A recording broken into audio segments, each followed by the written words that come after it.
1장 고요한 밤. 최순애는 아침 8시에 일어나 혼자 밥을 지었다. 남편 병석을 지킨 지 10년, 그가 떠난 지도 벌써 10년이 흘렀다. 처음엔 친구들이 안부 전화를 걸어왔지만 시간이 지나면서 전화벨 소리도 뜸해졌다. 김 여사는 작년에 치매로 요양원에 들어갔고 박 할머니는 지난달 갑자기 세상을 떠났다. 순애의 하루는 점점 더 조용해졌다. 아침에 일어나면 혼자, 점심을 먹어도 혼자, 저녁 뉴스를 봐도 혼자였다. 70평 아파트는 너무 넓었고 방 3개는 텅 비어 있었다. 아들은 서울에서 직장을 다니며 한 달에 한 번 정도 안부 전화를 걸어올 뿐이었다. 잘 지내세요, 엄마. 바빠서 자주 못 가지만 건강하세요. 그날도 저녁 뉴스에서 또 다른 고독사 소식이 나왔다. 77세 할머니가 혼자 살던 집에서 일주일 만에 발견되었다는 뉴스였다. 순애는 리모컨을 내려놓고 자신의 손을 내려다봤다. 주름이 깊게 패인 손, 혈관이 붉어진 손. 나도 그렇게 될까? 하는 생각이 가슴 한편에 무겁게 자리 잡았다. 그 생각은 밤새도록 그녀를 괴롭혔다. 2장 결심. 며칠 뒤 우편함을 확인하러 내려간 순애는 알록달록한 전단지 하나를 발견했다. 고령자 케어하우스 마이너스 안전하고 따뜻한 노후를 위해라는 문구가 눈에 들어왔다. 전단지에는 깔끔한 원룸형 시설과 24시간 관리 서비스가 소개되어 있었다. 순애는 전단지를 들고 집으로 올라가 거실 탁자 위에 펼쳐놓았다. 그날 밤 순애는 오랜만에 책상 앞에 앉았다. 서랍에서 노트를 꺼내어 펜을 들었다. 내가 죽으면 해야 할 일들이라는 제목 아래 차근차근 적기 시작했다. 장례식장 연락처, 화장터 예약, 유언장 작성, 통장 정리, 보험금 수령 절차. 생각보다 할 일이 많았다. 아들한테 짐 지우기 싫다. 미안하다는 말만 하며 살아왔는데 죽어서까지 미안할 순 없잖아. 순애는 펜을 멈추고 창밖을 바라봤다. 아파트 단지에 가로등이 외롭게 켜져 있었다. 내 마지막은 내가 정리한다. 그 순간 순애는 깨달았다. 죽음을 준비한다는 것은 단순히 장례를 준비하는 것이 아니라 남은 삶을 다시 직시하는 일이라는 것을. 3장 말하지 못한 마음. 일주일 후 순애는 케어하우스 입주 신청을 마쳤다. 서류를 정리하며 마음을 다잡고 아들에게 전화를 걸었다. 준우야, 엄마가 할 얘기가 있어. 네, 엄마.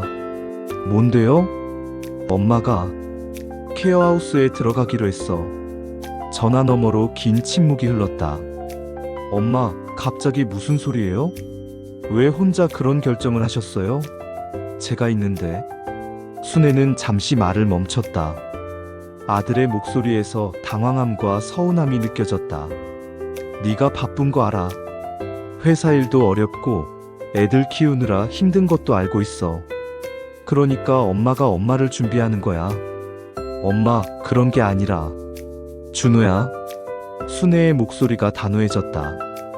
엄마는 네가 나중에 엄마를 잘 모시지 못했다고 후회하는 게 싫어. 네가 울어도 바쁘지 않게 하고 싶어. 이건 엄마가 너한테 마지막으로 줄 수 있는 선물이야. 아들은 한참을 말하지 못했다. 순애는 그 침묵 속에서 아들의 마음을 읽을 수 있었다. 고마움과 미안함, 그리고 어쩔 수 없는 현실에 대한 체념이 뒤섞인 복잡한 마음을. 4장 짐 정리. 입주를 한 달 앞두고 순애는 본격적인 짐 정리에 들어갔다. 70평 아파트에 쌓인 50년 세월의 흔적들을 하나하나 분류해야 했다. 거실장 위에 가족 사진들, 안방 옷장 속 남편의 양복들, 주방 찬장의 그릇들까지. 가장 어려운 건 남편의 유품을 정리하는 일이었다. 순애는 옷장 깊숙한 곳에서 남편이 마지막으로 입었던 파자마를 꺼냈다. 아직도 그의 냄새가 어렴풋이 남아있는 것 같았다. 여보, 미안해. 이제 정말 보내줘야겠어. 그녀는 파자마를 가슴에 안고 한참을 울었다. 아이들 어릴 적 그림과 편지들은 작은 상자에 담았다. 아들이 초등학교 때 어버이날에 써준 편지, 딸이 그려준 가족 그림. 이건 나중에 줘야지. 순애는 미소 지으며 상자에 준호에게라고 적었다. 자신이 평생 아끼던 찻잔 세트는 이웃 김할머니에게 주기로 했다. 이거 받을 사람이 없는데 할머니가 가져가세요. 순애 씨, 이런 걸 어떻게? 죽어서는 못 줘요. 살아있을 때 줘야죠. 마지막 밤, 순애는 낡은 노트에 유언장을 적었다. 법적 효력은 없었지만 마음을 정리하는 의미였다. 아들 준호에게 엄마가 평생 하지 못한 말이 있어. 고마웠어. 네가 엄마 아들이어서 정말 고마웠어. 글씨가 흐려져 몇 번이나 다시 적었다. 5장. 새로운 방, 조용한 불빛. 11월 첫째 주 월요일, 입주날이 왔다. 순애는 작은 캐리어 하나와 손가방을 들고 케어하우스 문을 열었다. 로비는 생각보다 따뜻했고 직원들의 인사도 친절했다. 순애 할머니, 안녕하세요. 301호가 할머니 방이에요. 방은 15평 정도의 원룸이었다. 간단한 주방, 화장실, 그리고 큰 창문이 있었다. 창밖으로는 아파트 단지의 가을 풍경이 보였다. 은행나무가 노랗게 물들어 있었다. 순애는 가져온 짐을 정리하며 새로운 공간에 적응하기 시작했다.